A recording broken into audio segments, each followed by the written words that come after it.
Hey, what's going on? Anyone there? Sorry, I'm late. I'm late to class. The class started without me. I'm gonna go to Discord and see people say, hey, is Tom not doing it today? I think it went sharp. The weather changed here. Humidity's good though, 57%. Gotta love that. Hello, Ed.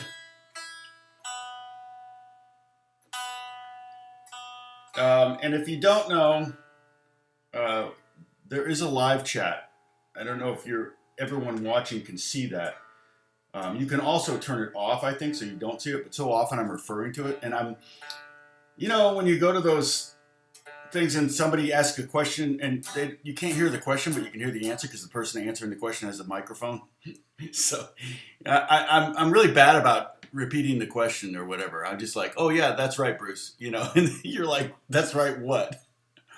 So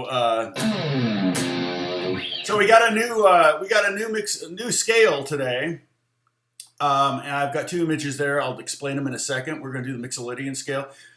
D Mixolydian is the same as G major, same notes. All right. The only reason I'm calling it D Mixolydian, the only reason I'm even pointing out that there are modes here is that we're going right up the E string. And so with each one of these shapes, you could say, without hesitation that these are indeed those type of modes. I'm going to show you how we might use D Mixolydian in a blues context, or a Mixolydian scale in general. Yeah, you like that video? It's hanging up right behind me there. Can you see it? I still have to put strings on it. I meant to do it that day and then I got sidetracked. Hey, Ollie, what's going on? So for now, I'm just saying hello. We only have 7 people on, so it's not like I don't want to start too soon. Oh, you know what? While I'm thinking of it, I need to go. I'm sure there's a million ads in Wednesday's lesson. Drives me crazy. I tell you this every week. Let me check this out and see. Videos live. Okay. Monetization. Yeah, see, there's so weird.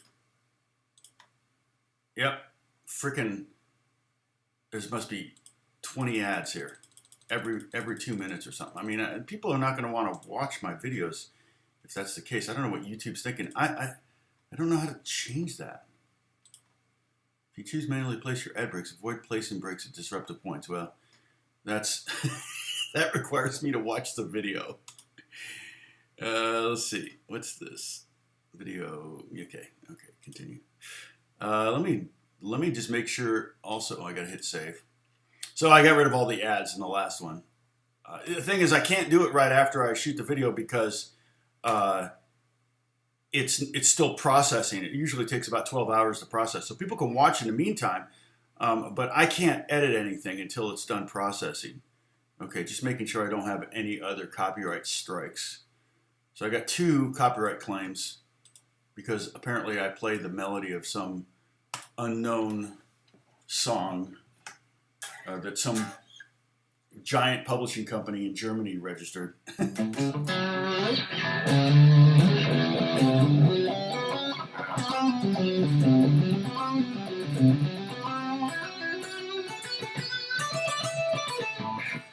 So the scale that you can hear the Mixolydian-ness of it all. It's a word. All the way up to the 6th, it sounds like a major scale. And then there at the 7th, that's where it deviates from what a D major scale would do. A D major scale would have a C sharp, but the D Mixolydian scale has a C natural. So you can think of a Mixolydian scale as a major scale with a flatted 7th. That's another way of doing it. When we did our lessons on the modes, I actually did that. We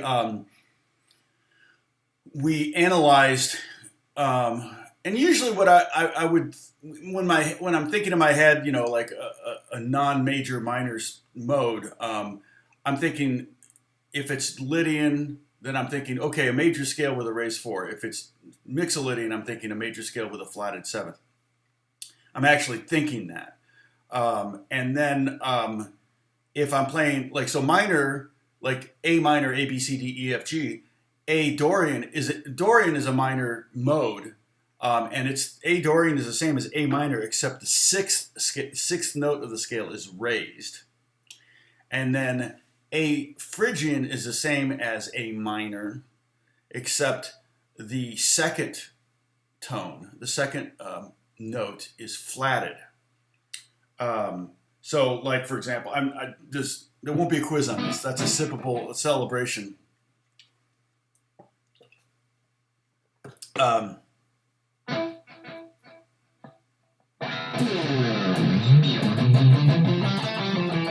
that's a pure A minor scale. A Dorian.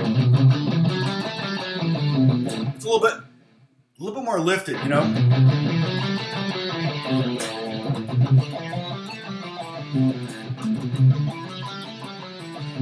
And then A minor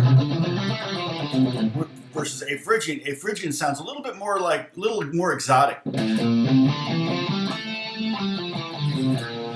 Because it starts right off the bat, right out of the chute. It starts with a half step, which is unusual. Okay, but D major has that final leading tone, which D Mixolydian does not have, which makes it a perfect scale for playing over D7 chords.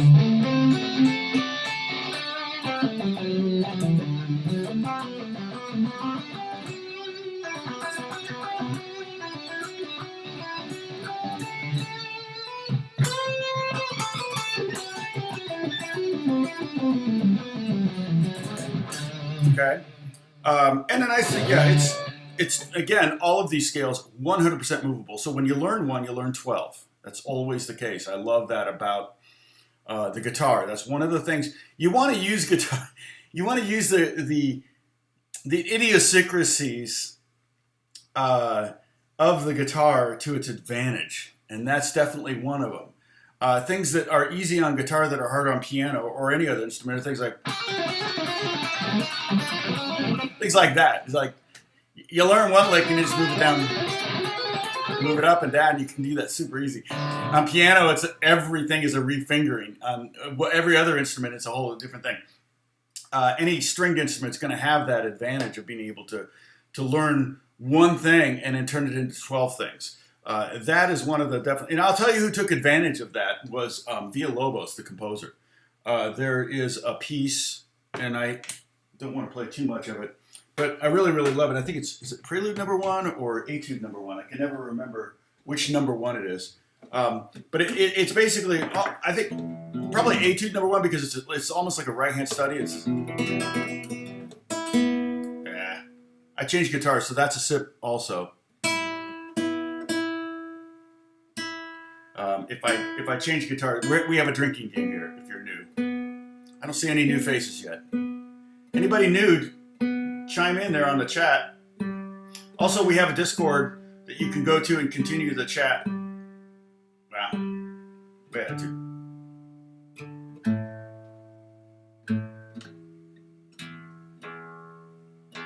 So, but I haven't warmed up, so it's a right-hand pattern in this piece that is really the main exercise, although some of the chords are kind of challenging. But at one point he goes up here to this, and he makes a D, I guess you could, it's basically a G sharp diminished chord, but he leaves the E strings open on either end. And so it creates this, you get this nice F here and an E here, a nice half step.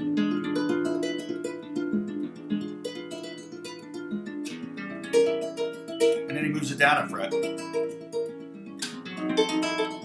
And he keeps doing that all the way down to here.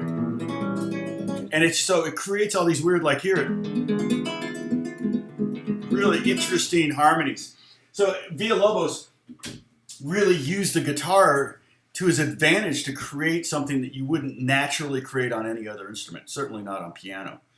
And to try to play that on piano would be very, very difficult, because you'd have at one point when you'd have a lot of E's in a row, the same E. So you'd be hitting the same note multiple times, and it doesn't quite sound the same. Remember, I always talk about that, particularly on the E note, where the beauty of the guitar is the different timbres. Now, of course, with all this gain, you can't really hear timbre, but or timbre.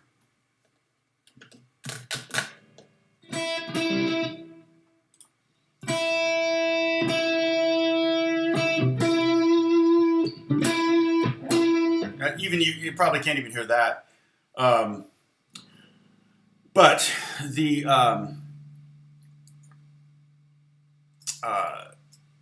the difference between an open E versus a fretted E at the 14th fret of the 4th string, you should be able to hear that.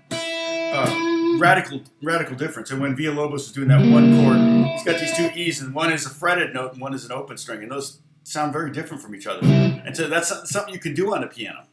Although the piano does have a pedal that allows you to soften the sound. It kind of moves the whole keyboard over a few millimeters, millimeters. So let's see. Anybody new? I don't see anyone new. All right, how many do we have? Oh, we got 22. Not bad. We're getting there.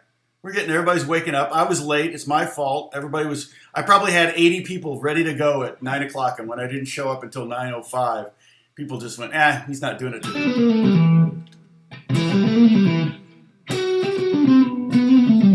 So let me play a little bit while we wait for some more people to show up. I'll play a little bit using the scale. If I think of it, I'll talk about what I'm doing, because I think that sometimes helps. So I'm playing over this chord progression, E minor, to see. One of the things I like to do is I like to look for those shapes in this position. This is the D right here. The E minor, C, G, and that's the shape that I'm showing in that bottom diagram there. So you can see here's the A form G chord right there.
B note works over everything, right?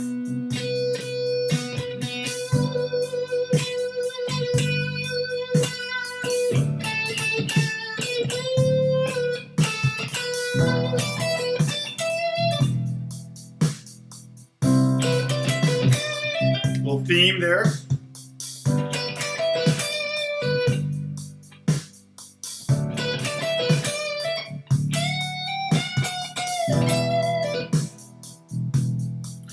Have that blues note accessible down there, but not, it was easier to grab that blues note in the other position. That doesn't mean you can't go there. I'm only trying to stay here because I'm trying to model it, but if I want to,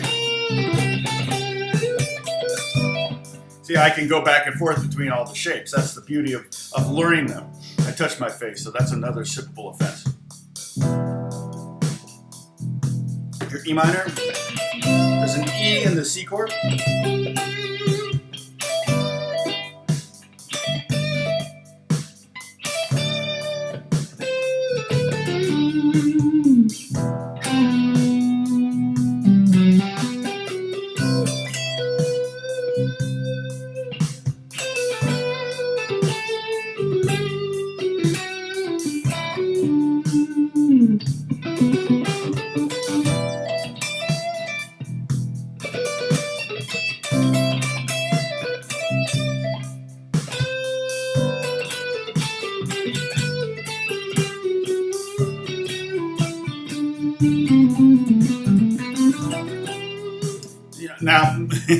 notice I'm doing all this noodling, I'm bound to hit on about 5 or 6 melodies that someone's going to claim copyright infringement on. But anyway, so basically I'm sticking with that pattern up there. Okay, so you got your guitars handy. Dang it, my nose is just.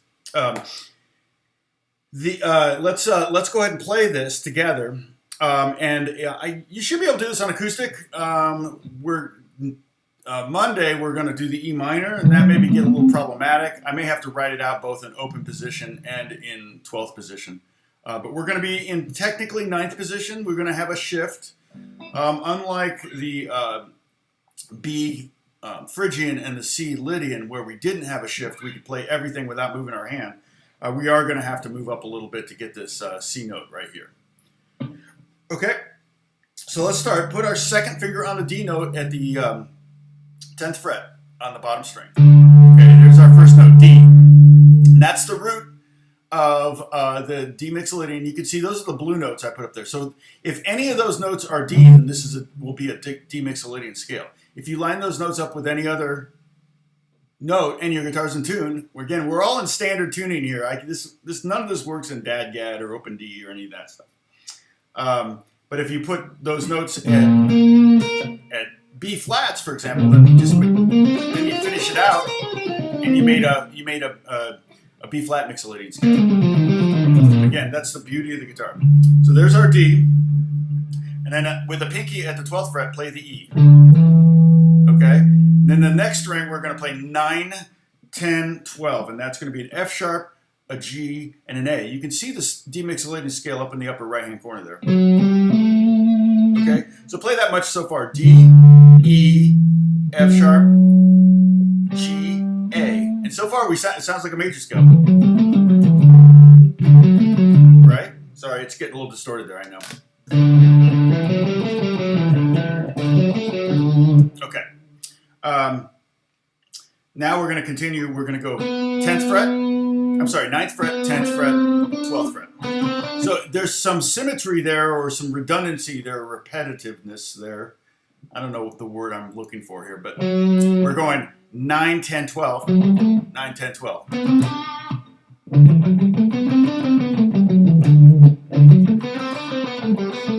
And here's where you really hear that it's Mixolydian. You get all the way through this, and up to that note there, you're the same, you're parallel, you're identical to the D major scale, but it's at this moment here is where you deviate from the D major scale, and that becomes very Mixolydian. And again, that's a great scale to use over a D7 chord.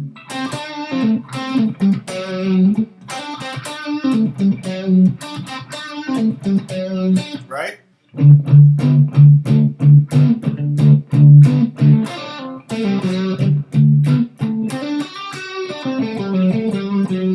I love that scale. It's really just a fun and very, very usable scale. And I've recommended this in the past, but one of the things I would do is say we're playing a D Mixolydian. I would try to learn a D Mixolydian, a G Mixolydian, and an A Mixolydian all in this position. And then a D Mixolydian, G Mixolydian, A Mixolydian all in this position. Then a D Mixolydian, G Mixolydian, A Mixolydian all in this position. And a G, and so on and so forth, because that way you could, no matter where you are, you can stay in the Mixolydian mode over each of the 3 chords in the blues. John has a question, I think. A typical blues progression comprised of 7 chords? Oh, 7th chords, yeah, typically. I mean, when I've taught blues, and we may have done this in the simple blues, I can simplify the blues to major triads, and just like D for 16 beats, and then G for 4, and then G for 8, then D for 8, and then A for 8, and then D for 8. You could really simplify it to that most basic, so you can see the 1, 4, 5 thing happening. But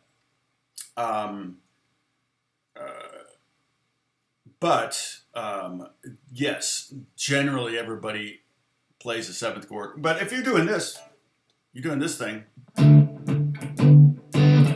no 7th. That's just a root and a 5th and a 6th. But the 7th is a natural. Everybody expects to hear it. You certainly wouldn't go.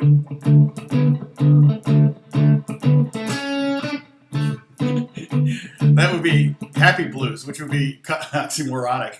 That's oxymoron blues.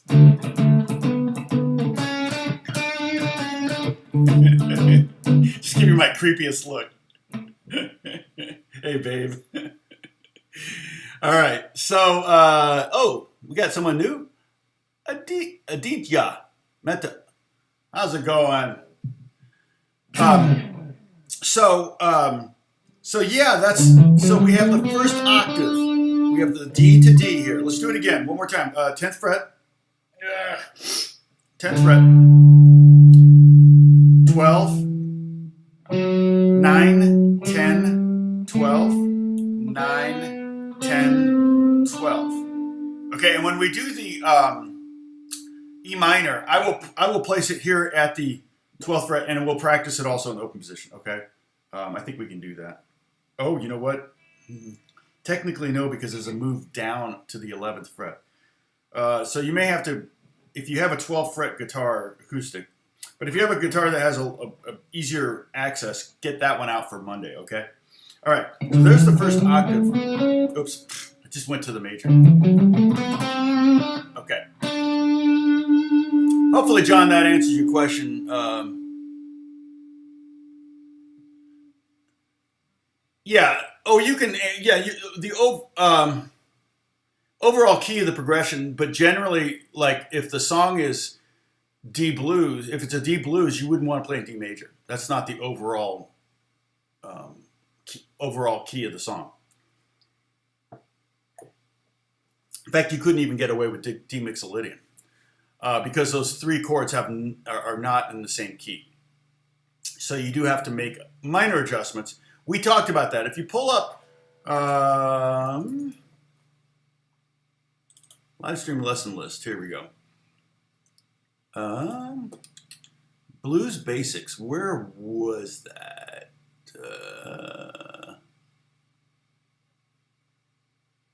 Oh, come on. I know it. I did it. There it is. Lesson 43 to 52. All right. So there's that. Uh-oh, we're losing viewers. It was my creepy look, wasn't it?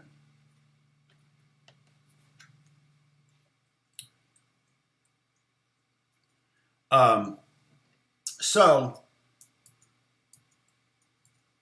let's see. Here we go. Okay. So we're going to go from there. So let's start on the pinky on the 12th fret. And then on the third string, we're going to go 9 and then 11, 12. Okay, and that gets us up to the G. D, E, F sharp, G. And it wouldn't be a bad idea to start thinking the letter names of the notes that you're actually playing. Because ultimately, like I said, on electric guitar in particular, that's one of the most important skills to have is to know your whole fretboard, know the notes on your fretboard. When you do that, scales start to make more sense, chords start to make more sense. You can build chords. If you know the theory, if you know chord theory, then from chord theory now you can start building chords all over your fretboard.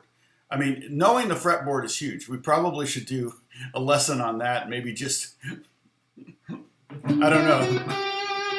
Okay, now go up. Now you're going to have to move your hand up to the 10th position. So now we're going to put our first finger on the 10th fret of the second string and go 10, 12, 13. And there's a beautiful moment in the scale because that gets us to the 7.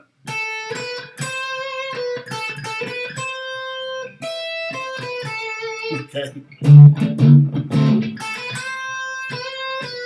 You can even bend to that. Sounds really good when you bend it. You want a fretboard cheat sheet? Well, you can make that. Actually, no, you make that yourself because you'll learn something in the making of it. So make your own fretboard. That's probably how I learned 90% of what I know is figuring out how to learn it myself. Okay.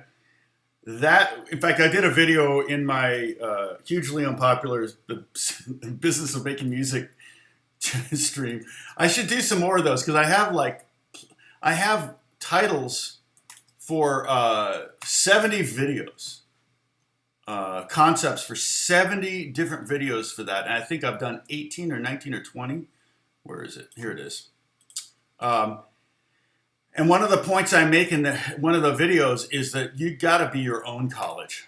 should you go to music school? Man, probably not is my recommendation, believe it or not. And I went to music school, but here's the playlist. So I know everyone here knows about this one, but if you know anyone who is interested in the music business, send them that, and then I'm happy to take requests too. If somebody goes, "Oh, would you do one on this?" Because I see comments. Let's see. Can I see the list? I can't really see. Oh, I know how I can do. I can go to.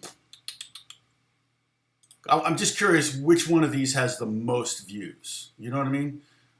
So if I click on videos and search across my channel and enter the word business, show all views. Well, the first one, that makes sense. 1,200. 17 is what is sidelining. 11 is the intro to mailbox money. So yeah, that kind of stuff people want to know about. 23 comments on the sidelining thing. Interesting. Pretty much 100%. 87% on this one. What is this? Different types of film music. People I guess they were expecting something else from that. But 100% on all the others. That's pretty good. Somewhere I got off the plantation there. I wonder why that one, what I did or said or whatever. Maybe they couldn't hear me. Iced coffee's in the house. Good morning. So learning is kind of a constant thing for me. And one of the best ways to learn something is to figure out something for yourself, to learn how to learn it. So I would do your fretboard your way. I would also start looking for patterns. One of the things, one of the tricks, and I'll show you in a second. Let's finish up the scale. Okay, so we're on the 12th fret of the 4th string with our pinky. Then we go to 9, 11, 12, and then 10, 12, 13, and then 10. Okay, and then if we want to go on, the next note that is in the scale, but it's past D is E here. So let's go from the E to D. Okay, now on the second string, we're going to go 13, 12, 10, which is C, B, A.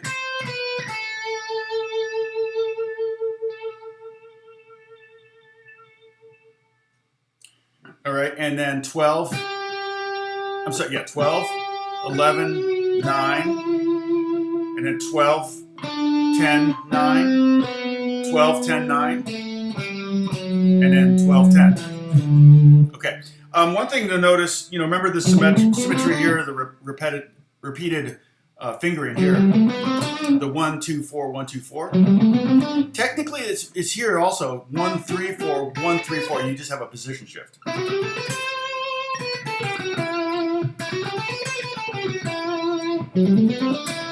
So that creates,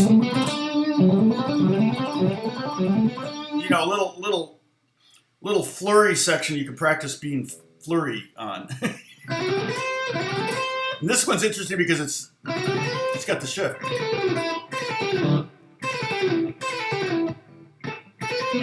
Yeah. Now, if you just want to play this A note, you can get it with your second finger. You don't shift up. So if you're just playing like if your melody was D, E, F sharp, G, A, and then back down, you wouldn't have to shift up for that. You can just grab that with your second finger if that makes sense.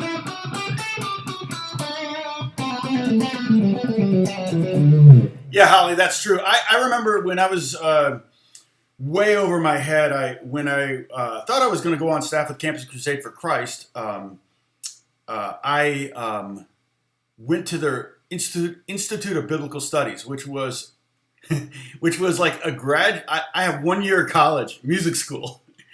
And I went there and I was taking these classes. I had 5 classes, I think. And I touched my face. COVID sip here.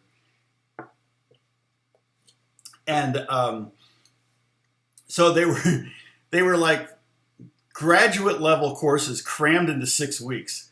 So I was so out of my I'm not a very good student. I can teach myself anything, but when somebody tries to impart it to me, my eyes just glaze over. I have to learn it myself.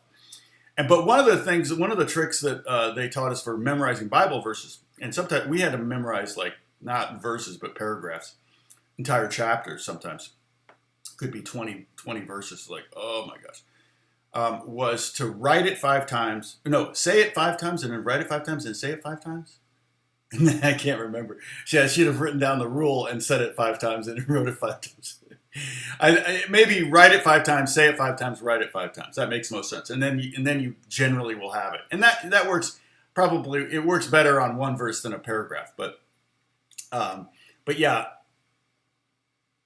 Yeah, writing all the notes on the front, and you can just do the white keys, so to speak, the A, B, C, D, E, F, G's, because you can add to that information the knowledge that G sharp means go up a fret and A flat means go down a fret. So you don't necessarily need to write out every single note. The other thing is you can write out all the notes in the key of G, and then take another sheet. You can print these sheets up, by the dozens, and then write out all the notes on the fretboard that are in the key of A. Things like that. Just those exercises alone will help hammer it home. You don't necessarily have to memorize those patterns, because those patterns will start to show themselves. It looks really random until you start to see the patterns. Now, one of the things that I do, and I wanted to get, now that I've gotten through the scale once here, one of the things I wanted to share with you, because John brought it up, or somebody brought it up. I may have brought it up. Oh, no, Dennis brought it up. Yes, John, exactly. I've never heard it called a dominant mode, but it is the mode built on the dominant of the scale. So I guess you could call the Lydian the subdominant mode, but I've never heard it referred to that. But if somebody said that, I would probably within 12 seconds figure it out. At first, I'd be like, I don't know. Should I know this? And then I'd be like, oh, you mean Lydian. But what I would do is I would write, when I was a kid, I had a little box, and I put a little piece of paper in it. I guess I didn't think to use 3x5 cards or anything. And I wrote A on a piece, and then B flat, and A sharp, and B, and I wrote them all. And then I'd pick it out, and if it said A, then I'd find an A on every string, like that. Now, at first, it didn't go that fast. At first, it was like A. Let's see, F, G, A. Here's A. Okay, here's open A. Oh, no, but I can't use open string. So open A, the same as the 12th fret. Okay, D string. D string. D, E, F, G, A. That's about how fast I went, okay? So it was literally, you're not seeing it right away. But eventually you start to see these patterns, particularly the octaves. You start to see the octaves, things like that. It ends up, you do eventually, you can learn it, and you do eventually. Now, reading music, that's a different thing, because, in fact, I just had someone reach out to me on Instagram asking for the tab of he may be watching, actually said he's been watching my videos, asked for the tab of something I did for Austin Wintry back in 2014. And the funny thing was, I actually found it on one of my hard drives. I had to go through a couple different hard drives that I don't even have hooked up. I went, 2014, well, that was a long time ago. And I never need to access things like that. Once I finish someone's project, I send the files to them, and then I'm done with it. If my hard drive crashes, it's pretty much irrelevant, because my nose is itching so much. I want to itch it from the inside. But now, I promise you I'll never go all tubing. Jeffrey should have kept his tube in his pants. Anyway, but I may pick my nose. But got off the subject, and now I can't remember what I was talking about. But it was this piece of music that I worked on. And when I pulled it up, of course, he wanted a tab, and I'm like, well, A, there's no tab. I was reading music, and when I looked at it, I was like, oh my gosh, it's so hard. And I'm sure if he's like, if it were super easy, I could maybe tab it. I probably still wouldn't, just because my time. But I have no idea how I play it. When I listen to it, I'm listening to the files and I'm going, I have no idea how I played this. It's so hard. I'm like, I had it down, but you know, I got it down. So, yeah. So, yeah, that would definitely be a sippable offense if I went all tubing on you guys. Hey, Richard Lawson, good to see you. Right when it shows up, right when I start talking about Jeffrey Tubin. I mean, we even had the whole Pepper was always confirming that I'm even wearing pants. If she saw my pants, she'd go, "Pants confirmed." Okay, so now the main thing, again, the Mixolydian aspect of this, okay, the mode aspect of this is not really what I want you to get out of this. I'm more interested in you knowing that this is where all the notes in the key of G are in this position. Now, when I do them, starting on the 6th string, when I play all the notes in the key of G, which are G, A, B, C, D, E, F sharp, G, when I play those, I don't know why I get crazy eyes when I say F sharp.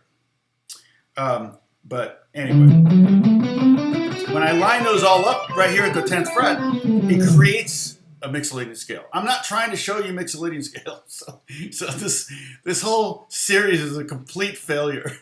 But basically, what I'm trying to do is show you all the notes in the key of G. And so what we've been doing is I've been trying to show you that here's the scale that's built around this caged shape, and the caged shape that we're building around right now is an out of tune A form. This is an A form. It's not an A chord. It's an A form. It's formed like an A. It looks like an A. See, if I go all the way down here, boom, A. There's A. There's B flat, B, C, C sharp or D flat, D, D sharp or E flat, E, F, F sharp or G flat, and lo and behold, here's G. And that's what the red notes are on the bottom diagram over here. Okay? Does that make sense? I can play this. I can play the new acoustic. The strings are really nasty sounding. They squeak really bad. So I don't want too much nail on a chalkboard thing. But I didn't even look at my. How's that video doing? Probably not. My video's just not been killing it lately. Let's see, dashboard. Oh, well, not bad. 500. Okay. 500 views, and since when I put it last night, right? Oh, it's just 2 comments. I know I need another period movie. Yeah, right. Has anybody seen that Emma Stone, Ryan Gosling movie that I was in? Oh gosh, we're up to 31. See, people are waking. I should start the stream at 9:45. Just some random 9:46. That's going to be our new start time.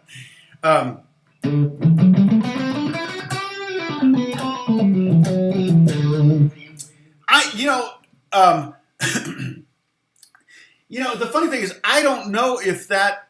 I looked up on the. If you go to click on the link that I posted on the video, Jim Dandy. They don't make reference to Jim Dandy, the singer for Black Oak, Arkansas. They make reference to a song called Jim Dandy, which is maybe why Jim Dandy called himself Jim Dandy, because that was not his real name. I know it wasn't. In fact, Jim Dandy was kind of a term that people would use for somebody that was fancy pants. He's a Jim Dandy, if I'm not mistaken. So I think that guitar was kind of named Jim Dandy because it was reminiscent of the 30s. It's very reminiscent of, and I wish I could play like him or do some of those things. RJ can really do that kind of stuff, but Robert Johnson kind of stuff. It's definitely would sound pretty cool for that because it's very lo-fi sounding. So, but I do have to change the strings on it. So I'll pull it out. Fancy pants in his chin. Exactly. Okay, let's do this scale again. Just to practice it. Ready? Here we go. 1. No, I'm just kidding. Okay, here we go. 10th fret, bottom string. Making my distortion here. The microphone distortion. Okay, 10, 12. There's your E. 9, 10, 12. Okay, 9, 10, 12. Backwards. 12, 10, 9, 12, 10, 9, 12, 10. You just practice that little bit there, you can really kind of start to hammer home the tonality of the Mixolydian mode. And if you want to go every other note,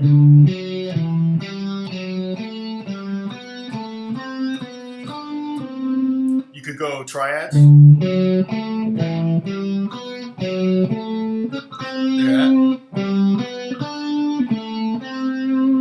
Like that, okay. Simple songs in this scale. Oh, there's a lot of songs that use the Mixolydian.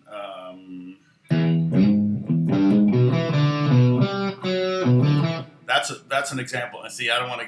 I got to be careful playing anything, but that's E Mixolydian, Beatles. So any song that does that kind of thing, any song that sounds like it's major, but it has a dominant seventh or a flat seventh instead of a major seventh, that's going to be a, hey, Forrester, Rick, sorry. I'm just going to call everybody by their last name. Except I can't pronounce Dennis's last name, so forget it. Never mind. Jan's here too. Yeah, I mean, oh, and the price on that was $169 on that Jim Dandy. So, and it's basswood, so it's actually solid wood. But I don't know what the heck basswood is, but I get the impression it's just like balsa wood. It's really light, but it you know, here, I'll play it. Let me finish this iteration of the scale. So again, let's see. Let's start at the bottom. Sorry. 10, 12, 9, 10, 12, 9, 10, 12, 9, 11, 12, 10, shift, 12, 13, 10, 10, descending down, 13, 12, 10. Okay, then 12, 13, 12, 11, 9. There's the F sharp, which is the third of the D chord. So that's a sweet note when you finally get to that 5 chord in that progression. And then 10, sorry, 12, 10, 9, 12, 10, 9, 12, 10. Okay. One thing you do for the more advanced players is you can try to find arpeggios for the minor chords. So E minor would be E, G, B, E, G, B, E. C would be C's down here, but E, G, C, E, G, C, E. And then G would be G, I'm sorry, D, G, B, D, G, B. So G, B, D. And then the last one was D, F sharp, A. So you can, and that will help you when you're trying to play over chords, if you know the chord shapes.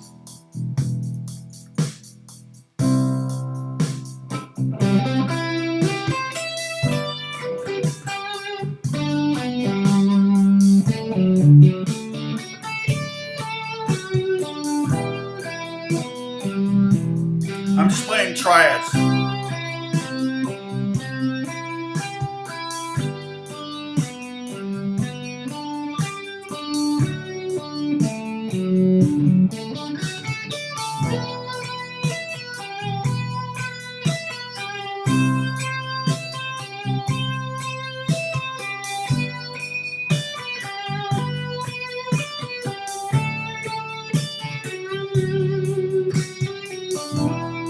Now I moved up, but that was just me playing basically the triad over each of the chords. So when the chord went from E to E minor, I played E minor notes, just the triad notes, E, G, B, and that's where chord theory comes in handy. I got that piece of paper out. Chord theory, here. That was I did an AMA in the middle. Oh, I lost all these people all of a sudden. Space. Oh, shoot, whatever. But those are the, oh, let me put up a link for the Discord. Bruce, you usually remind me. Did you? And I just forgot. Oh, and I'll upload these 2 diagrams too. Okay, and that's the thing. One of the things that I use the Discord for really is to upload upload any paperwork or any diagrams that I create. That link should be good for eternity. I don't know, but we'll see. I say that, and I don't have any confirmation. So I need to go to this. Okay, so what I'm going to do is right now I'm going to Tom's bookmarks, and I am going to add the 2 new scales, the 2 new things that you see right there on my. They are officially up there now. Okay, so not in the same order, unfortunately, but I didn't really think about that. Okay.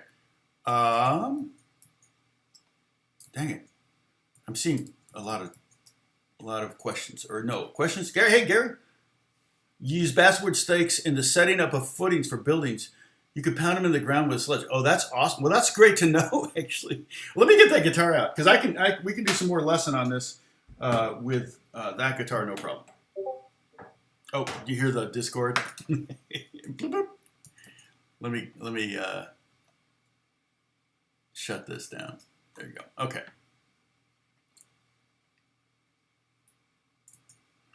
And loading my windows back in the right order. There we go. Okay.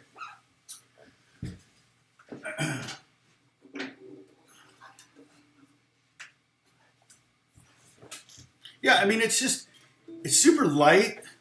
I can see where it stayed in tune. Like I said, I haven't written anything on it yet. I got to write. The first song has to be for the pop kid that told me to get it.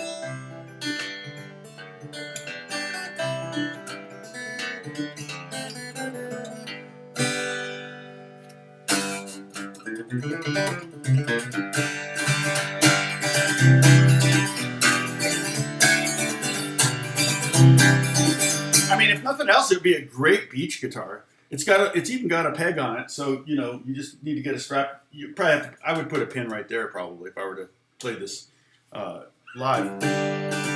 Actually, in a couple of weeks we're doing an unplugged service. You can always watch church services. See me and Alex. Alex isn't there this weekend, but I think if you go to is it shepherdchurch.com? What is it? I don't. The Shepherd? Shepherd.org. Watch live online. LiveShepherdChurch.com. You can go see what. I mean, heck, you could go to the. There's the page. There's the page if you want to save it. Basically, Pacific time, it's 6 p.m. and it's Saturday, Sunday, 9 and 11, live. But I think if you go to the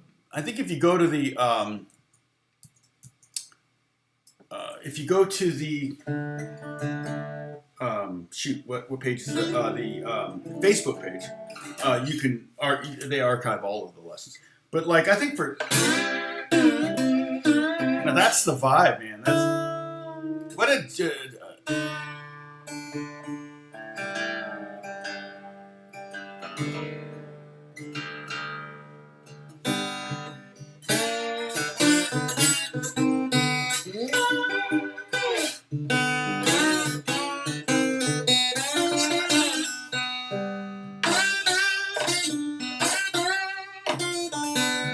I mean, that just sounds like the vibe. So I'm gonna have to learn some Robert Johnson licks for this thing. Find out what tunings he used. Oh, sorry. A chord. Let's see. Somebody had an A chord question. John.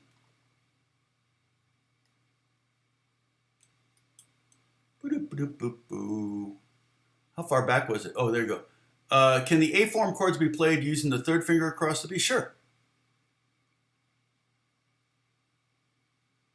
Well, yeah, no, however, whatever makes it work for you. There's really no rules. I've seen people. That joint won't bend for me.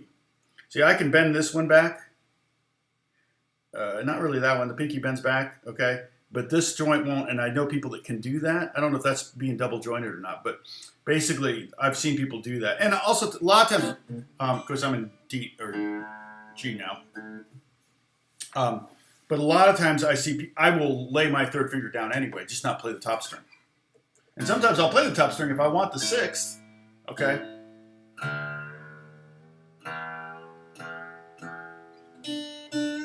Thanks for catching that, Bruce.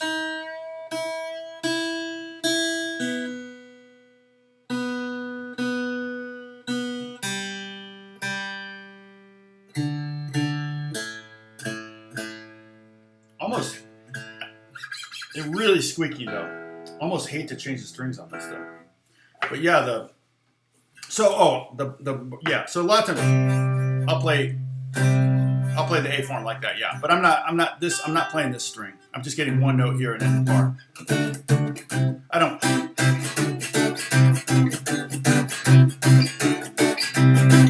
Squeak, squeak, squeak, squeak.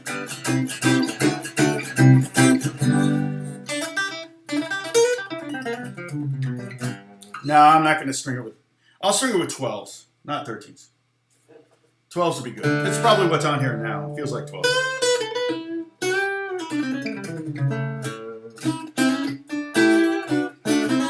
Actually, it sounds better played slide though. It's less toy-like.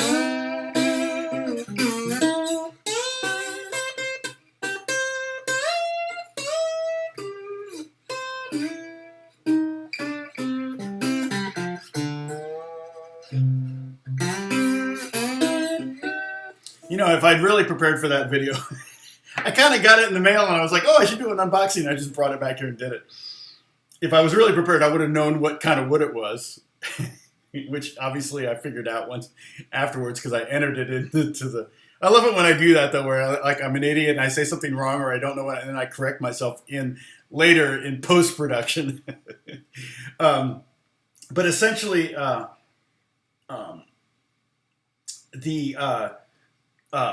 the other thing I probably should have done is learned a couple Robert Johnson licks or something like that, or I don't know. I got to be careful because I don't want to get a copyright strike. All part of the service. Thanks, Bruce. Everyone's. Let's see. Yeah, it's a good couch acoustic. Like I said, I could see. Well, like I said, this pop kid who shall remain nameless, it's not Justin. He's the one that suggested it, and he's getting into buying nice guitars too. He's got a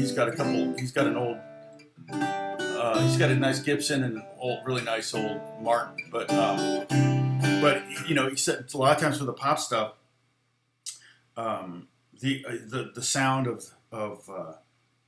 the cheap guitars, because you know how I like cheap acoustic or electrics, so it just made sense to get one of these, and like I said, super cheap, and I did a video for it, and maybe the video will pay for itself.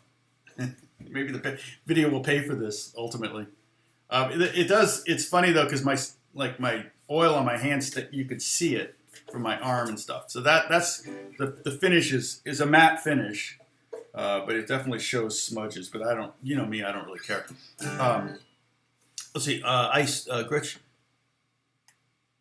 Yeah, this is my second roots. I've got the Dobro, I've got the Resonator guitar, which I really, really like. I mean, I've got a 1929 National Duolian, and I never take that out of the closet because I really like the sound of this one better. The National Duolian is really old. It's all metal, and things are just rattling, so it's almost unusable. But the wood Gretsch one is great. I think I've done a video for that.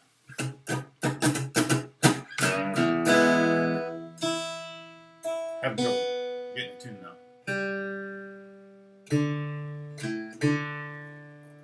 Okay, so let's do this. I want to ignore.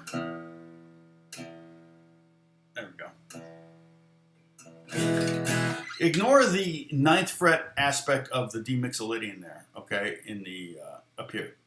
Okay, let's put this whole thing at the 5th fret, which means our first finger is going to be assigned, for the most part, the 5th fret. we're going to start with the second finger. So we're starting on a B flat. So this is going to be B flat Mixolydian. All right. So a 6th fret with our second finger, 8th fret, and then 5th fret, 6th fret, 8th fret, 6th fret. I'm sorry, 5th fret, 6th fret, 8th fret. Again, hear that? Sounds like major until we get to that 7th note. Okay, then 5, 7, 8, 6, 8, 9, 6, 6, 9, 8, 6, and then 8, 7, 5, 8, 6, 5, 8, 6, 5, 8, 6. And if you want to get that dominant thing going even further, you can go down a whole step down from that last note. Just reach down for it and grab it. And you really hear, because normally you would do, that would be the major scale, but dominant, the dominant 7th, the Mixolydian tone.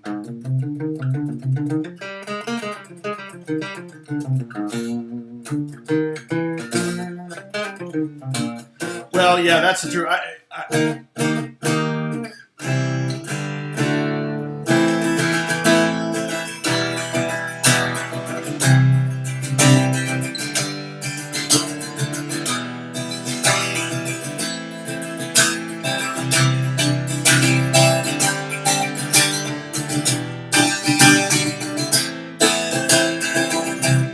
Yeah, I don't know how I'm going to write that. The song that, let's see, was it I Ain't S Word that Benny Main put out.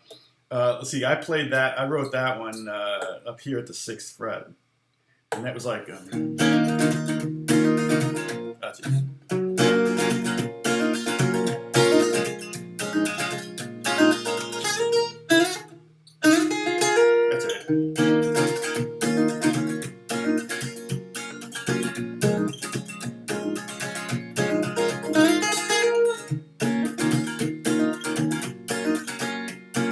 So I'm basically playing like an A minor shape to a C major 7 shape, to an E minor shape, adding the. But that's the kind of song, something like that, I would write. I think anything fingerpicking is going to sound a little nasally, but maybe that's kind of the charm of this. It's definitely got a toy-like quality, which is one of the qualities that I really avoid when I'm hunting for acoustic guitars.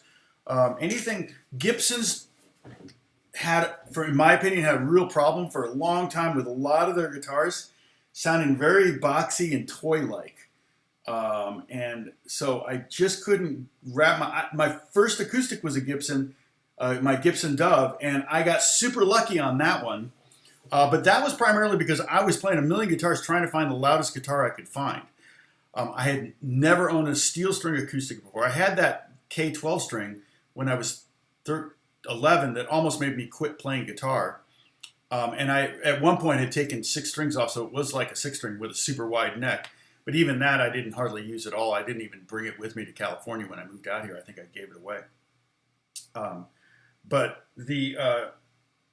so I don't have my first 2 original guitars, but I have my 3rd guitar still, which is the Ibanez Electric. But so the Gibson Dove was my first steel string, and I got it at 30, and it was because Beth and I were asked to lead worship in our Sunday school class, which was in a big room for 50 couples. So there were like 100 people there, and they said, "Oh, we don't have a PA system, so you just have to sing and play into the air."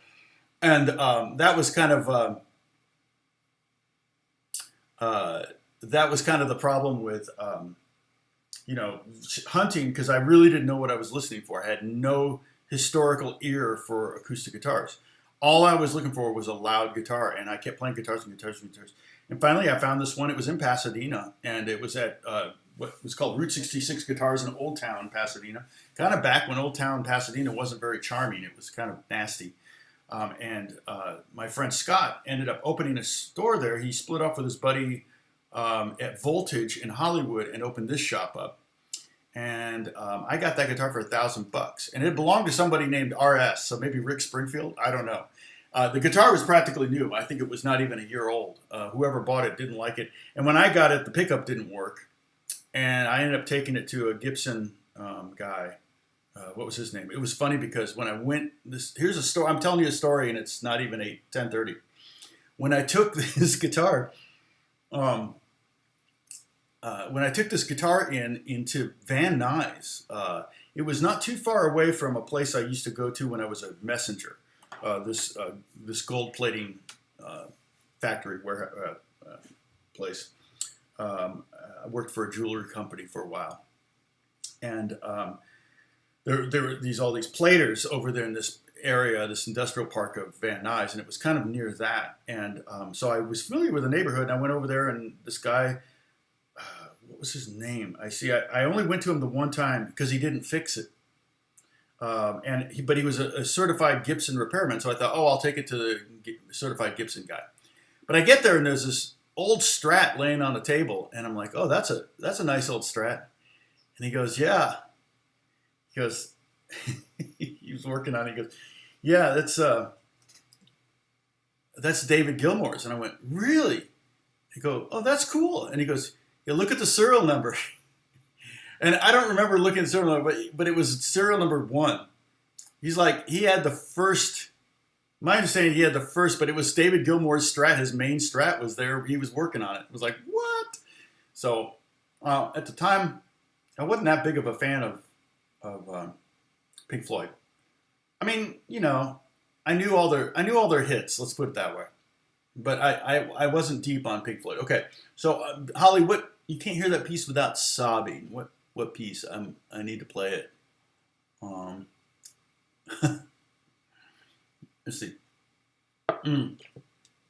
Not much sustain.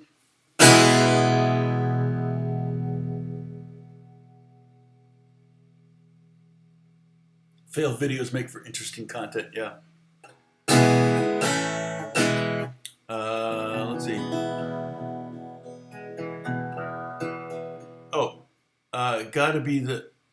This gotta be the mode Barbara wrote Adagio for 4 strings in.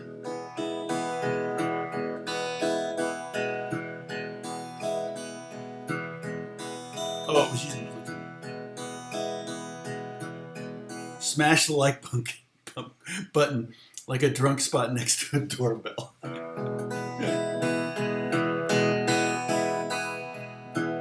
Barbara's Adagio. Okay, I'm going to have to look it up.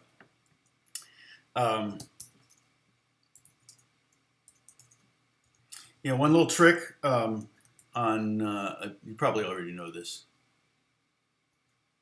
is to enter the name of it, Barbara's Adagio, and then PDF, and then click on images. Let's see. So it's, is it in D minor? What is that? Why is it D?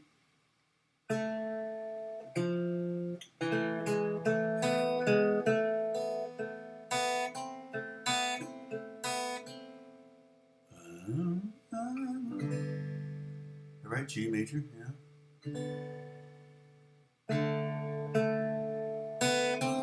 If I get when was this written? 1939. It could still be copyrightable. I got to be careful.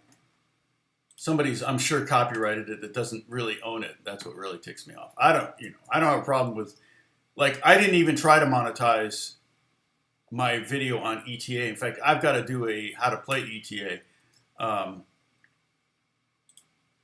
Uh-oh. Did I just accidentally? Oh, no, I didn't. I thought I accidentally shut the window. Yeah, he got rid of all that guitar, actually. Yeah, he sold it. Yeah, I think the Gilmour guitar sold for millions, yeah. 36, oh, not right. Oh, yeah, 35.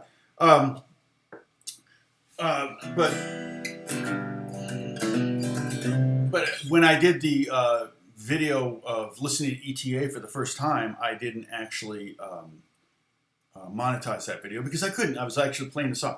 If I do a video on how, if I if I do a video on how I played it, I also probably won't monetize it, even though I wrote the song. I'm not the only writer, so I'm fine with, I might do a shared thing. I might let them do a shared thing on it if it comes up, and be totally fine with that. I wouldn't contest that at all, because then I'd still make money on it on that end of it. But I get YouTube money for my songs that are playing on YouTube, and then I also get YouTube money. I get a lot more YouTube money from my YouTube channel and my individual videos. Now, if I had a song that had, like ETA, I don't think it's probably got 6 or 7 million views, and so my percentage of that is, pretty small. I'm not going to pull it up because it'll automatically start playing and I'll get in trouble. But there's not really. Justin just did a real simple video for it, like he did for all those songs.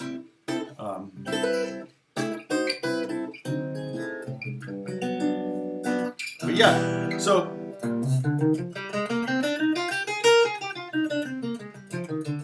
That's B flat Mixolydian. We want G Mixolydian. Okay. So maybe what I will do is I should maybe do a video. Gosh, it's tough because I could do it live. I have no problem live streaming. But what I want to do is maybe do a video called 3 Mixolydian scales for blues or something like that, where when you go to the 1 chord, you play the G Mixolydian scale. If you're in G, for example, you go to C chord, you play the C Mixolydian. You go to the D chord, you play the D Mixolydian. Okay, and I was going to show you that. Let me, I can play the 10th fret up here, no problem. All right. What was this pad? We did this the other day. What was this? Oh, this is the mode thing. Okay, so let me. What's this? See. Oh, A. Okay. So I can. What is this?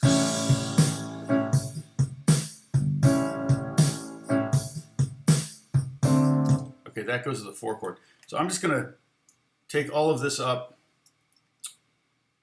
Boom, boom. So that's A, right? Bum, bum. I'm gonna take everything up to G. What I'm gonna do is I'm gonna select all of these notes and just go there. And now everything. Okay, so this is just a D7 chord right here. So pretend we're just on the 1 chord in the key of D. It's gonna get real boring right here.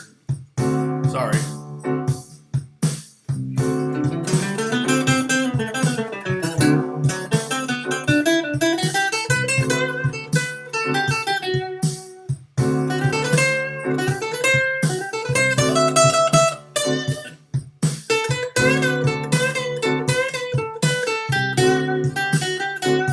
I like the tag still on it.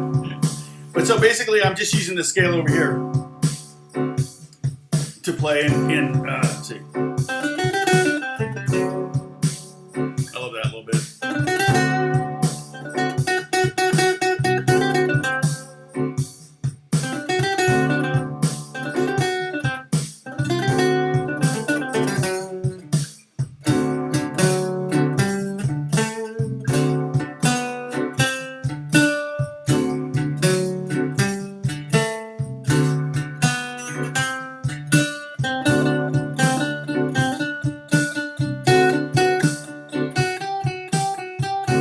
Okay, play along with me. Here we go. We're going to just play the 12th fret on the 4th string.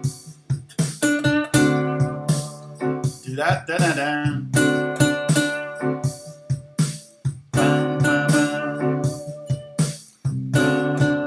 Okay, now go back and forth from the C.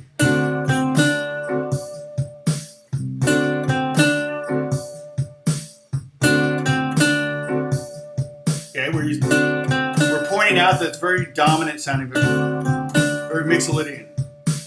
Okay, now let's go chromatically from D to C. So that C sharp is not in the key, but if you're only on it for a second to get somewhere, it's fine. like this. And we can go the other.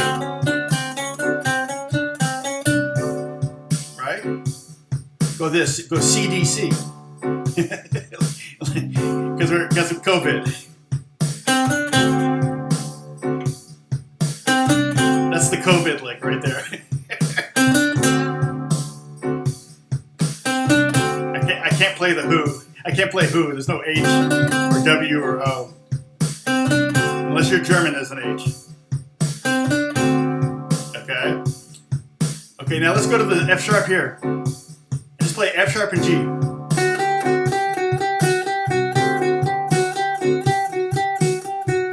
And maybe finally, eventually, before people start leaving, resolve it to the D. I'm on the third string.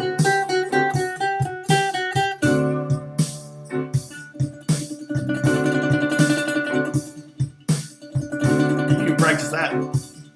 Dynamics. Soft, loud. And one little trick to play a little faster is to turn the pick, so it's not like you're not straight on, but do it so you're kind of rolling over the string. And then very, very shallow. Play as soft as you can. C, D, C. Try that now. C, D, F sharp, G, F sharp, C. I'm D, C. Little lick here. I like that lick. I gotta take a sip of coffee. Do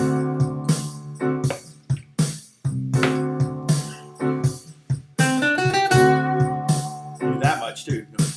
C, D, F sharp, G, F sharp.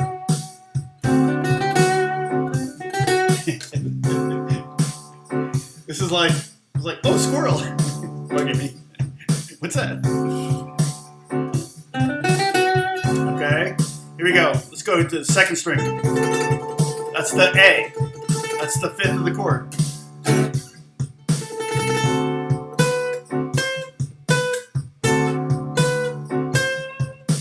It's A, B, C, B, A, B, C. You can even sing that.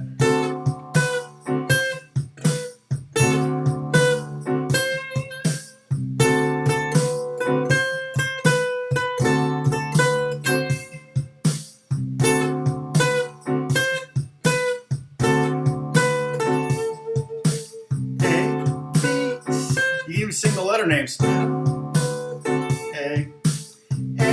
B, C, B, A, E, A. It'll start to sink in. And again, trying to connect your head to your hands is a good thing. That's what singing does. You can bend it.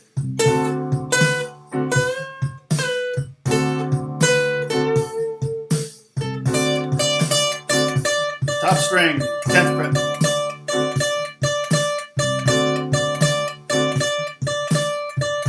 That's kind of like swung 8th notes. It's almost more of a 16th. Straight 8th notes.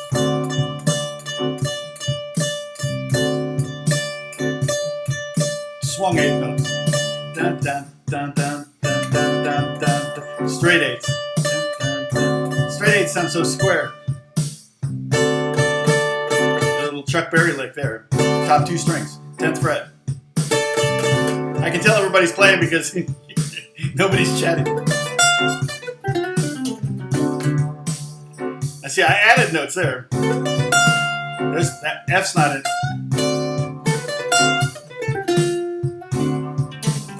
I added an F there and I went to F sharp and then I did a full chromatic run from the C down to the F sharp, so I had a G sharp in there. Okay, we go down to this F sharp here though. 9th fret on the 5th string. And go F sharp to G at the 10th. And then, sorry, my brain shut off. A at the 12th. And maybe go to the C at the 10th of the next string. Okay, F sharp. That's kind of nice, right? That would be here.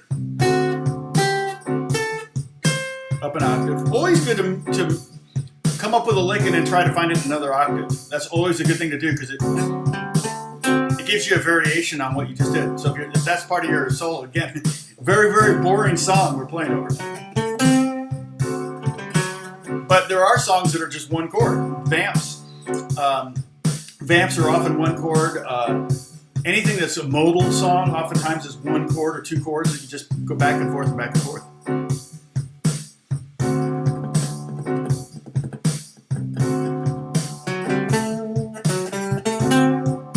Okay, so again, F sharp, G, A, C, then backwards C, C,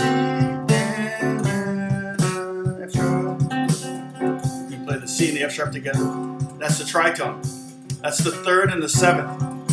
Okay? Those are called the guide tones. No quiz on this, but just so you know, in the seventh chord, the guide tones are the third and the seventh. See, if I get rid of the piano here,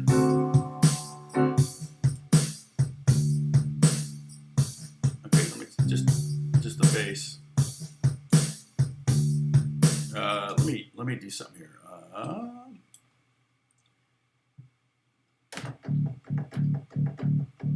Boy, that's really quiet. I want the oh, that's why. Okay.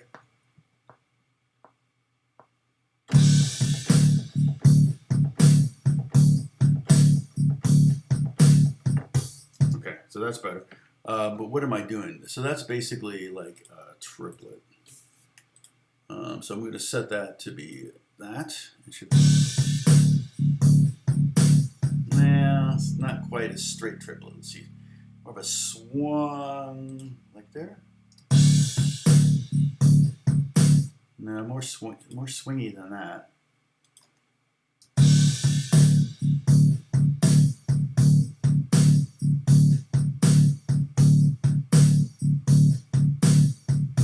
Kind of. Where's this?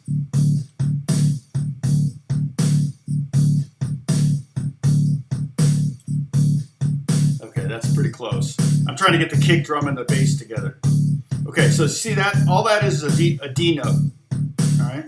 Sorry, I gotta get my windows in order here so I can talk to you.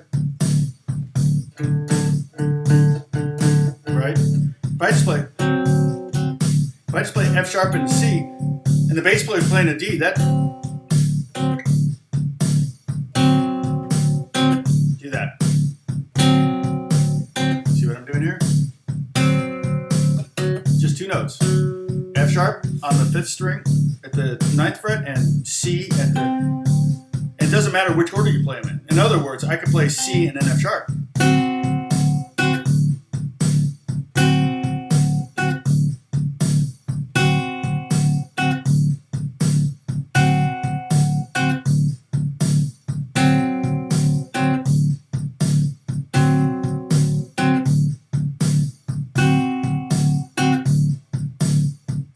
Go up another octave.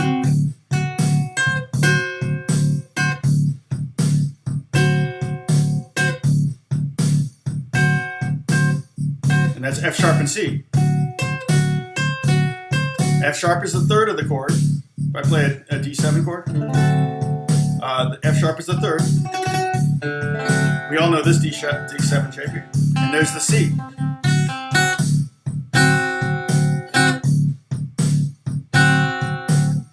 Top 2 strings, 1 and 2. Exact same 2 notes right there.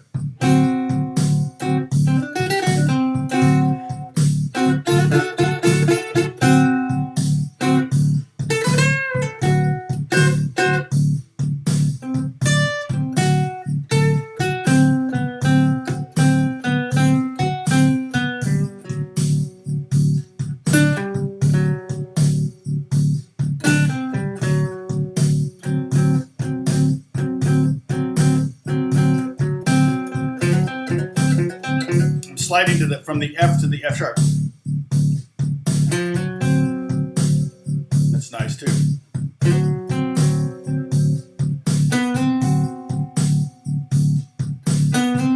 Sliding from the B to the C. Now the B is actually in the scale. The F natural isn't. But the F natural sounds totally fine in a blues context.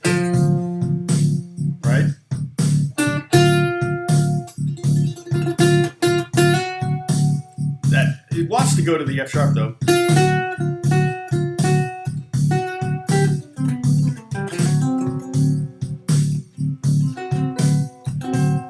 There's a bunch of C's and F sharps. Normally that would sound like a horror movie. Without that D, if I get rid of the D,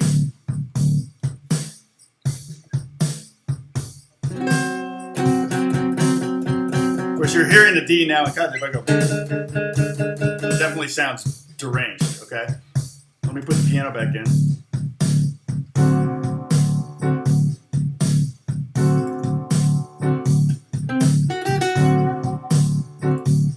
Thanks, Bruce, for noting where we are.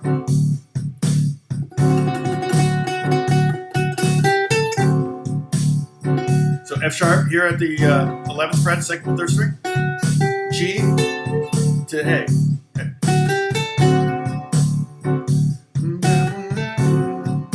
Sing along with it. Nobody can hear you. Except, hey, you made it. Exactly, that's a total chord interval there. Yeah, tritone. But in this context, it doesn't sound like that, does it? Because you're actually playing what's called guide tones. Guide tone. G.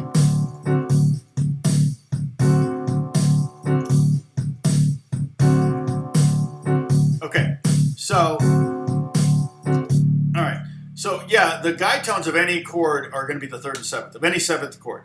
You can apply a lot. We've talked about this in the past. You can apply a lot with a guide tone. Dang it, I keep getting my windows turned around. Here we go. Okay.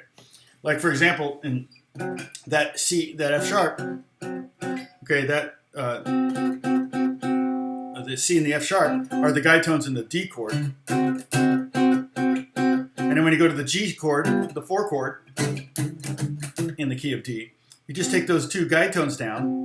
And you here you had the 7th and the 3rd. You go down a fret, now you have the 3rd and the 7th of G. Now back to D. And if I want to go to A, go up a fret, G, D. Isn't that cool? A, G, D.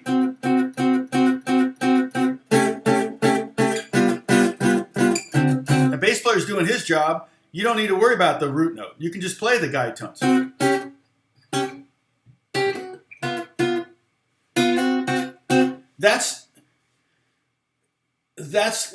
That's called, you know, basically being, I don't want to say minimalistic, but economical, okay? If you have a trumpet and a tenor sax, that's what you would have them play, right? I mean, you might have them play, you know, right? You might have them play both, you know, tenor play down here and the trumpet play up there. But that would be so kind of inside, right? And you're making them go from a D down to a G and then back up to a D, and you know, just playing the roots. It may sound great, but it also may get a little boring after a while. So one thing you could do is you could have them play the guide tones, and then they're just having to go, you know, trumpet players going F sharp down to F natural, up to F sharp, up to G, and essentially that's what you should think of yourself as. Sometimes I think of myself as a horn section. Or you can even think of it as a choir. And the only reason I say choir is one of the things when you're learning in music school, in high school actually, I learned how to do this, arrange for choirs, you really don't want, so there's 4 voices in a choir. There's soprano, alto, tenor, and bass, okay? The bass has to go pretty much where the bass has to go. If the chord progression goes G to C to E minor D, the bass players, or the bass singers go, la, la, la. You know, he's going to be doing that, okay? If the melody is, the sopranos are going to be doing that. But the altos and tenors, they just create the harmony, but you don't want to make altos go, what was the chord progression? I forgot it already. Was it, well, it's just D, G, E minor, C, D. You don't want to like a G, da, da, da, that would be a lot to ask for an alto to do. these kind of weird fifths, tritones, things like that. But alto could be going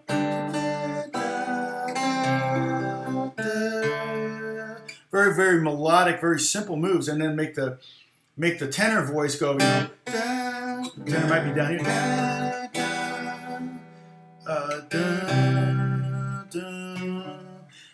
and so you keep them moving very minimal, as little as possible. You make the altos and tenors move as little as possible, because the basses and sopranos are going to have to do whatever is being, you know, whatever the song is. They're going to have to sing the melody, and basses are going to have to sing the bass. But the altos and that's what you're actually arranging. When you're doing a choir arrangement, you're not arranging the basses of the sopranos. You're arranging the altos and tenors. That's all you're really doing. And same thing with the horn section. You know, it's like you can make it more interesting in the middle of the chord kind of stuff, rather than just playing the top or just down the bottom or whatever. So, anyway.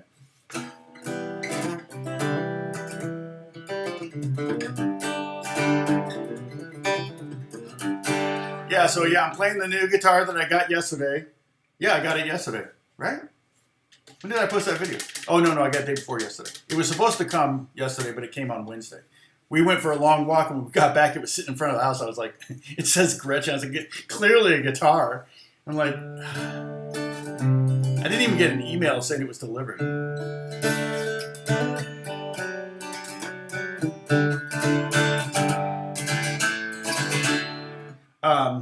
But yeah, it's a cute little guitar. It's not super high quality instrument. I wouldn't use it for a lot of things, but I do think it's going to sound really good if I can get some maybe get some Robert Johnson.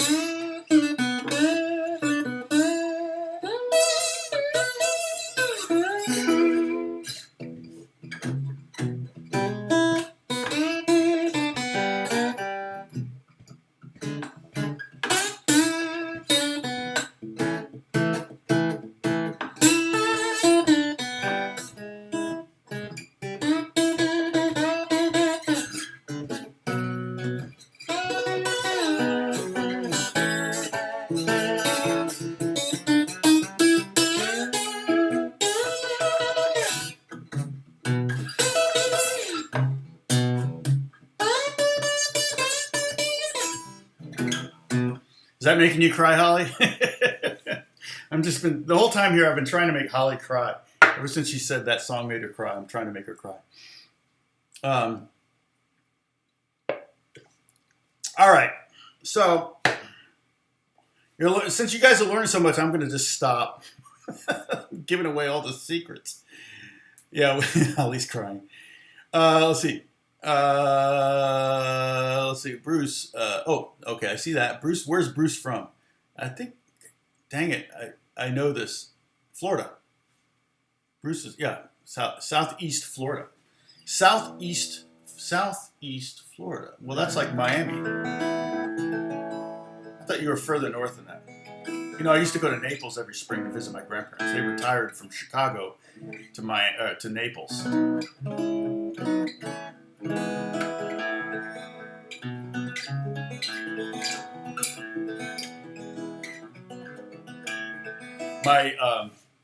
My family, not my family, my dad's, let's see, my dad was the oldest and had two sisters. The older sister, she looked like freaking Grace Kelly. Unbelievably gorgeous woman. And tragic life on so many levels. She got married many times. Loved my Aunt Janet to death. I mean, she was so much fun. But I think she picked a good man, but she just didn't stick with a good man, I guess is what I could say. But her first husband, it was tragic because he died, and ironically in a car accident. He was heir to the Texaco oil fortune, so she married very wealthy. And the family owned Key Waden Island down in Florida. So I have memories as a kid of going to Key Waden Island, which was like, it was kind of like, we had to take a boat there. And now it's been turned into like a housing, there have been housing developments on it and stuff like that. But at the time it was just a very, very remote, back when I would go there in the 60s, it was a very remote island.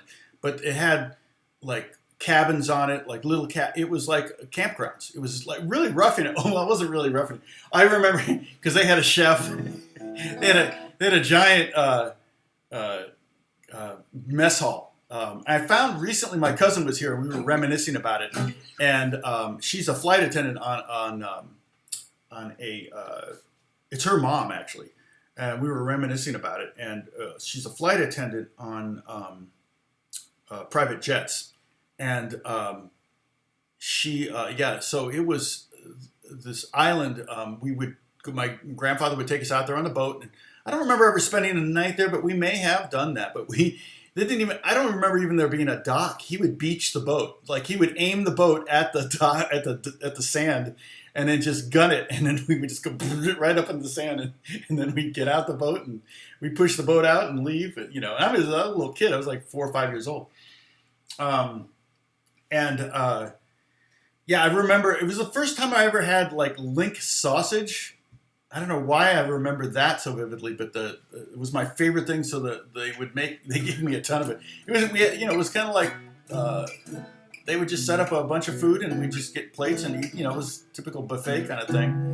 The Norrises, Norris, was the family, and they were really wealthy. And my cousin John inherited like $40 million when he turned 18 or something like that. And, they'd set aside because John was like 2 years old when my uncle John died. And maybe he was older than that, but not much. And the family, he was kind of the heir to some of the, but the family set up this fortune. And sadly, my cousin John basically died in Naples of a heroin overdose. And he'd pretty much run out of all his money because he had all his friends that were mooching off of him for 20 years. And he ran away from home, I think, at 15 or something like that. I'm not even sure if I have the story right. And not my family. If it were my family, but it was my cousin's. I think he ran away from home. They actually had to hire a private detective to give him his money. Isn't that crazy? But yeah, money, especially young, can be a very dangerous thing. I wish I had some money when I was young, but maybe I don't. Oh, nice. You got some pirates.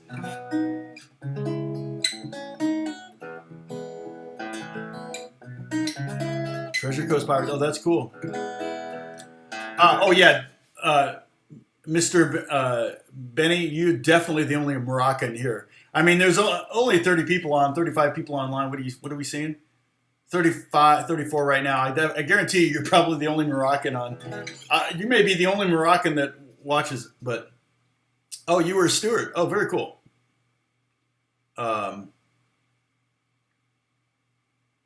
Yeah, water's definitely warmer on the Gulf Coast. My wife and I, we honeymooned at Sanibel Island, which is just off the coast right there, just north of Naples, just off the coast by Fort Myers. Hurricane country in some ways, but they seem to survive them.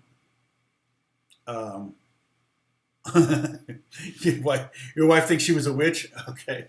Oh, no. I guarantee you, Mr. Benny, you're gonna have to promote me in Morocco. I would love to be the number one YouTuber in Morocco, the number one YouTube guitar teacher in Morocco. What percentage of Moroccans speak English? I'm assuming French is a common language for Moroccans. I'm always interested in learning this stuff. Oh, you have a fairy tale? That's exactly right. Yeah, I am already. Thanks, Mr. Benny. That's funny. Oh, 0 speak English. Oh, okay.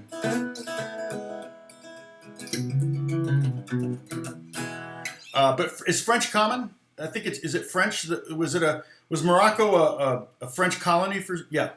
So Morocco was a French colony, and so French is common. Where is it? We just before we bought our house. Just before I bought our house, Um, yeah, Gibraltar is right off the coast of Morocco. We rented the apartment right above us to a couple from, let's see, they were from Tunisia. Wait, yeah, they were from Tunisia. Yeah, yeah, Tunisia, Tunis. He was actually from Tunis. It was he was a scientist, and he was because Pasadena, where our apartment was, very walking distance from Caltech. We had a lot of Caltech students, and he was a postdoc at Caltech, and he spoke French. They both spoke English. She barely spoke English. He did, but they've since moved back. But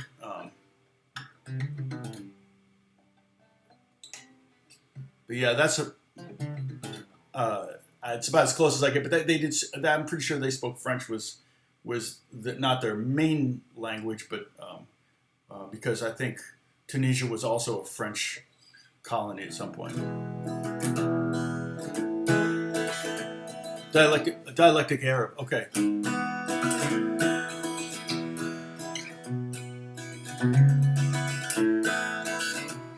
And out of curiosity, sorry, I'm totally off of the guitar thing here now, but Mr. Benny, how many characters are there in Arabic? Is it in any way similar to the Greek alphabet? We have 26 characters, or is it more symbol-like the Chinese writing? Sorry, I'm a curious person. And the reason I ask that is because if I ever go there, I want to know if I have a prayer of figuring it out. Because when I was in South Korea for 2 weeks, I figured out how to read Korean because they only have 22 characters. And so the girl that was our translator, she gave me a kind of a primer of all the characters in Korean, and it was actually very easy. And I was like, wow, all I had to do was memorize 22 characters, and the first 8 were super easy to memorize. And then it was just a matter of memorizing the consonants, and they didn't have mixed consonants. Like Strahle, my last name, STR, they don't have any words that would be STR. They would have an S word, a T word, and an R word. And so to slowly say my name, they would say Satarele, because they wouldn't know how to do the Strahle. But they would say it fast enough, it would almost sound like, Satarele, or something like that. It would sound close enough. It has a lot. Okay. Dang it. Okay, so it's not like I can sit there and go, okay, I can make this out. I can figure this out. At least be able to read it. Because even in Seoul, where I was most of the time, I think 10 of the days I was there, I was in Seoul. The building, they had, of course, the big Samsung building. It would say Samsung in English, and then it had the symbols, and I went, oh. And so when you see Korean, it looks like it's pictograms, but it's not. What they do is they just kind of mash the letters together. So by syllable. So for example, what's a good word? Guitar would be an example. Guitar would be 2 syllables, so it would look like 2 symbols, but it would really be if you took the GUI and mashed it together and the TAR and mashed it together. So it's still really only a few of 26 symbols. And that's kind of what Korean was. And of course, then you have to deal with fonts. So you have the ancient fonts and things like that. And that kind of throws a monkey wrench into the works when you're trying. And I'm sure the same thing with Arabic would drive me insane because you've got fonts that are like, oh crap. Is there a Helvetica of Arabic, So, and that's where I would be kind of like, dang it. But yeah, it sounds like Arabic would be, too many symbols.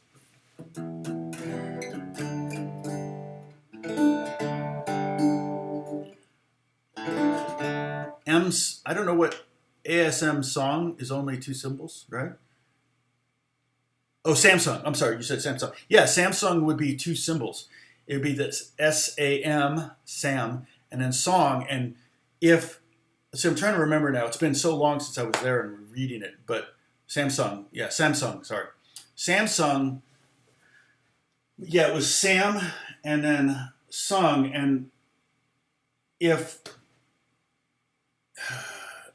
dang it, if it ended in a vowel, what was the rule? Let me look at Samsung. See if I can find Samsung. You know, it's going to be really hard to find in Korean. Let's see if I can find it somewhere.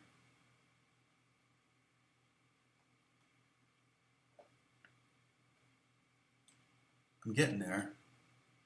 Just a matter of finding the right thing to Google. You know what I mean?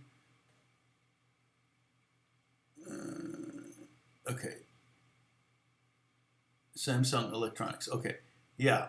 So now the word for electronic. So it's Sam. Yeah, the M sound is a square box, and if there's an O, you can't have a vowel by itself. So it always has to have an O. So if you see an O, it's just because the word is ending in a vowel. But you can't have a consonant end in a vowel. So I don't know how to get this to you, but if you let's see, image. Oh wait, maybe will this? Oh, this is a huge.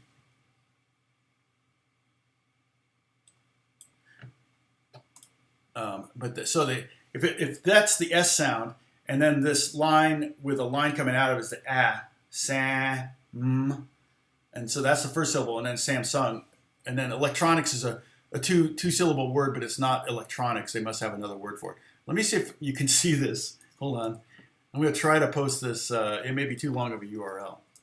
No, let's see. Now let me click on it. Make sure I didn't yeah. So you can see if you click on that, you can see. Samsung. And so it looks like two different symbols, but see, look, the two S's, the same. Samsung, you see they got, and the A sound is the line with that, and all the vowels are lines with a line sticking out, like this way, this way, this way, and this way. There's only, and if it's two lines, it's a young sound. It's got the Y in it. So if that had that one with a line going down and a little teeny line coming off to the right, if it had two of those, it would be Samsung. It would be the yas sound. So it's fascinating. I mean, I love it. It was like, I blew away the, I'm not trying to blow my own arm. I'm going to put this away. I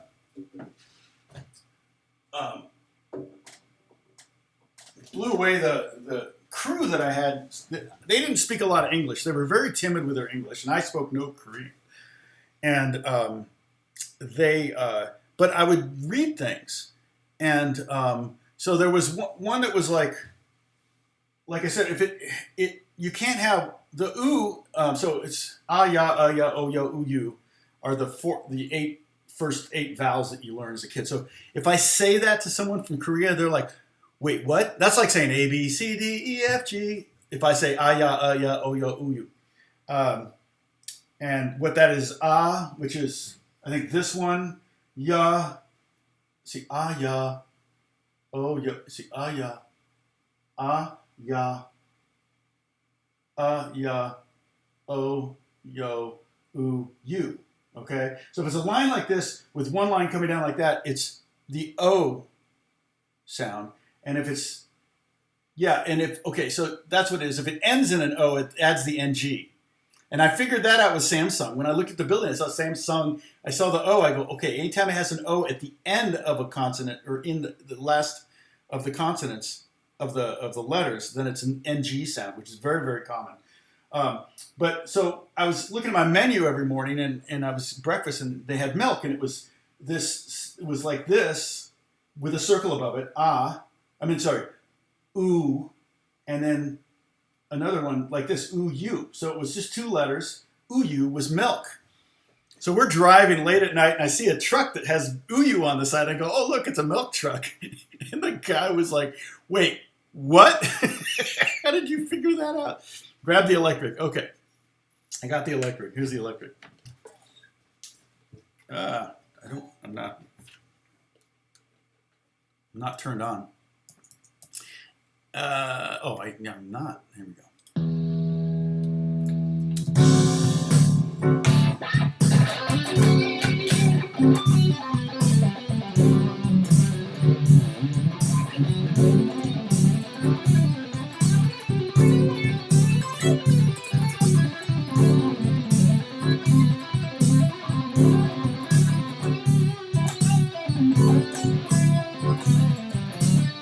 trying to stay inside of that scale. That's the scale we got this today. Tomorrow or Monday we'll learn the E minor.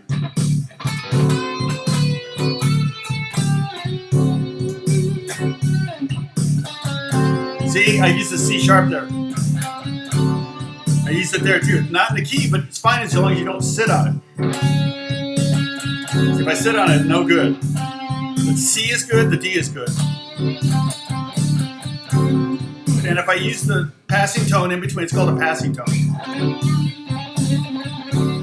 You hear that all the time.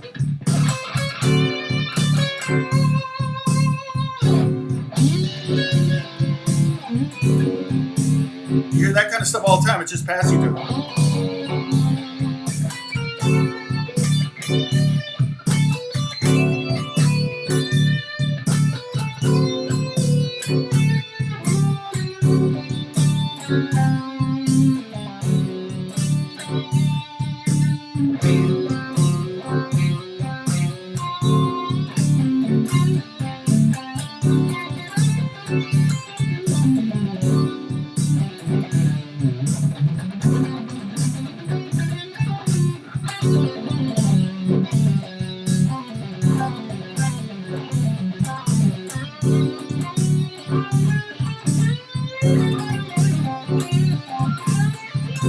Now I'm just using blues over it. Okay. How much did I pay for this guitar? I bought it in '97. I bought this guitar when I got asked to teach clinics. I think I paid, at the time, I think retail or street on this was $880. I think that's about twice that now for this model. If you could find this model, it's a G&L Legacy Special, so it's probably around $1,500 now. It came with the humbuckers. That's kind of why I got it. I kind of wanted to. Oh, thank you, Holly. I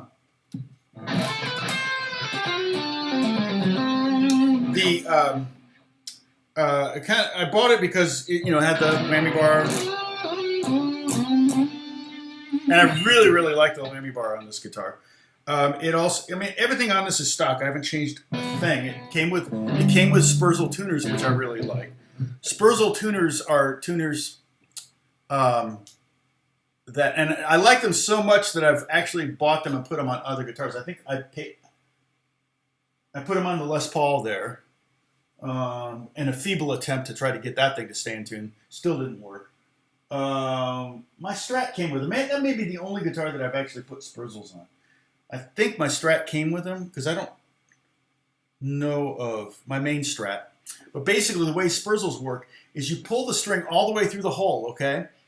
And there's a pin that goes up inside and hits the string. And so what you do, you loosen the pin, you slide the string through, and then you pull the string as tight as you can get it, and then you tighten the pin into the string.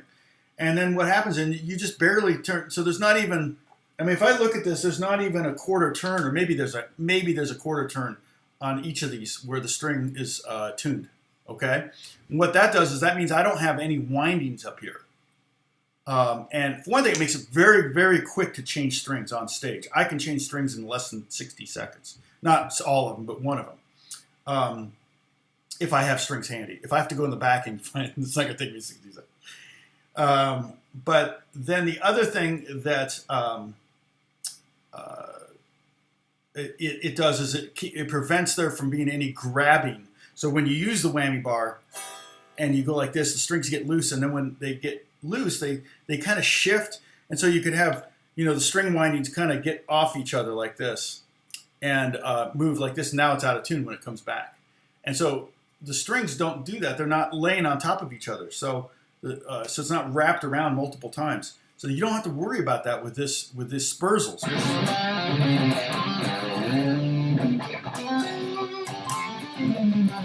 Now I can't get a really good clean sound out of this because the pickups are really hot.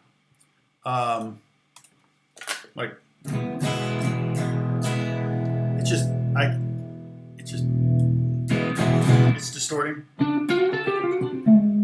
Go out of phase. Not a bad out of phase sound. But like I said, I haven't changed anything on this. It's 100% standard original. I don't even think I've had it refretted yet. For some reason, these frets have lasted forever. So, and I use this guitar a lot. It's almost always in my studio out. You can see I've corroded the bridge quite a bit. I never get gold hardware because I don't want to. It just turns into mush in my sweat. So that's really, yeah.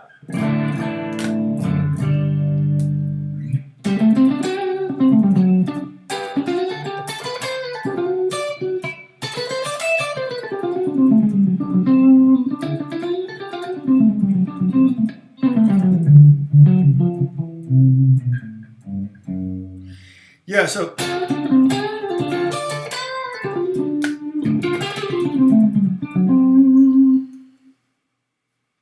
exactly. But you know, Bruce, I never get that right. I either have too few or too many. I try to go, okay, I'm going to go 2 inches past the thing or whatever, and then invariably what happens is I get too much. It doesn't quite work that way. So I'm not much of a guitar tech. So I really do like. I do really like the way these work, and I don't have to deal with them. But even with 2 windings, you're going to get some slippage when you whammy bar. And the great thing about this guitar is I can whammy pretty much all the way down to limp strings, and it comes back fairly much in tune.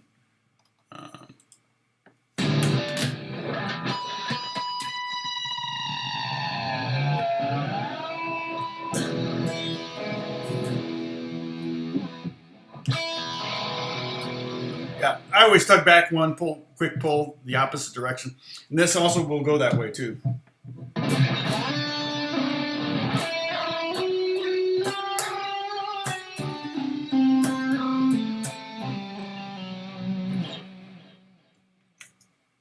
All right, I'm going to sign off. I've got to get going. I've got to get some work done today. But hopefully everyone's well. Good to see you all. We had quite a few. I think we peaked at about almost 40, 39 it looks like, which is crazy. We're sitting at 30 right now, so that's awesome. Thank you so much for watching. It's pretty much the same 10 people that are commenting, so I know there's another 20 people that are just listening, and that's totally fine. You don't need to get in there. But let me give you the, let me do the Discord thing again, just so you have that right here at the bottom of the chat. If you want to join the Discord group, I'm going to give you the link to do that. And all the diagrams and sheets of paper and everything are all there in Tom's bookmarks. I did a little thing where I was asking everybody for what was their first pedal. Let's see, invite people. Okay, this shouldn't expire, but who knows? I make no promises. Okay.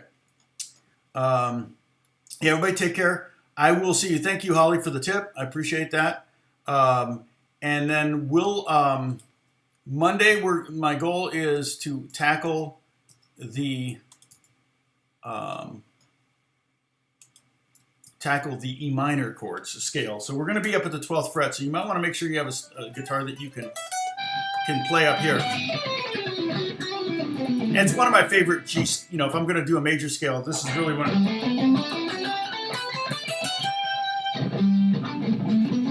It's really a very good major scale to do, and it's based on the G form.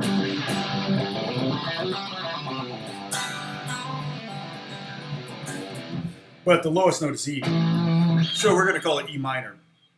But again, that's just so you can have some modal lessons in here. Okay.